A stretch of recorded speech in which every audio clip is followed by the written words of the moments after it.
to our honored guests, doctors, students, members of the General Assembly, friends of the family, family members of Dr. A.T. Still, guests all to this great chamber. When this very open, very public process of selecting the next inductees into the Hall of Famous Missourians began last year, my hope and belief was that Missourians from all walks of life would come forward with outstanding suggestions on par with the remarkable Missourians already enshrined in the Hall. It is no easy task to find citizens of our great state who have made contributions on par with those of George Washington Carver, Walter Cronkite, or Susan Elizabeth Blow. But I knew that we had many excellent candidates for induction and that the people of Missouri would make certain that we honor our very best. We're here today because the people did not disappoint in their determination to find only the most worthy inductees. By the tens of thousands, they made their voices heard, and through the incredible number of votes we received, there was one person who rose to the very top. We have gathered here now because the people have spoken, and with their collective voices, they have told us that Dr. Andrew Taylor Still deserves a spot in the illustrious hall meant to honor our most famous and accomplished citizens. I knew the osteopathic community did an outstanding job of rallying together to make this possible as well. I salute all of you here today who worked so hard to organize the effort to enshrine this extremely deserving Missourian who has given so much to our state, to our nation, and yes, even to the world. To be honest, from the very start, I knew that Andrew Taylor Still would be at the top of my own list when I learned about the great work, the incredible pioneering spirit that he had.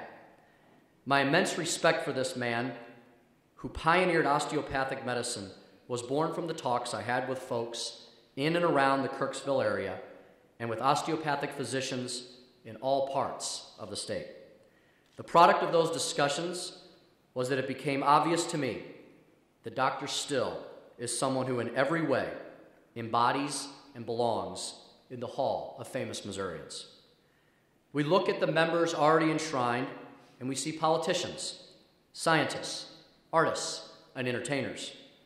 All have had a lasting impact on society that stretch well beyond the borders of our great state, even beyond the borders of our beloved country, beyond the borders of time itself. These are people that will be forever enshrined and forever memorialized. As we judge Andrew Taylor Still against that measure, we see the global and lasting impact of his work. What was a radical idea at the very beginning and a new way of looking at the healing process when he first brought it forth, today is a tried and true path to better health and a better life for millions of people in all 50 states and in more than 60 countries around the globe. And beyond the care directly provided by osteopathic physicians, we have seen the teachings of Dr. Still influence so many other areas of our lives as well. If you look at traditional medical schools, you now see them using holistic patient care models in their teachings as well. That is a product of the undeniable impact that Dr. Still's approach to healthcare has had on the world around us.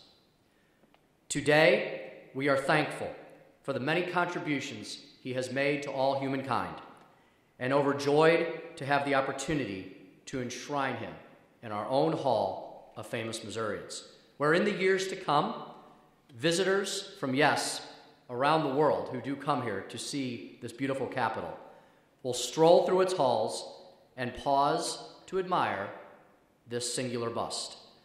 And in doing so, they'll learn about the remarkable accomplishments of this great man and the difference he has made in the way we live our lives today. I am honored to be your speaker who is able to pay tribute to Dr. Still and to his incredible, long-standing legacy. I thank all of the leaders from the field of osteopathic medicine for joining us here today, and the members of Dr. Still's family who made the trip to be here.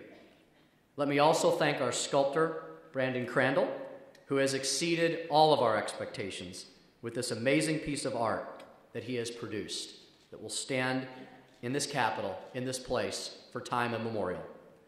And with that, please join me as Brandon and I unveil the bust of our new famous Missourian, Dr. Andrew Taylor Still.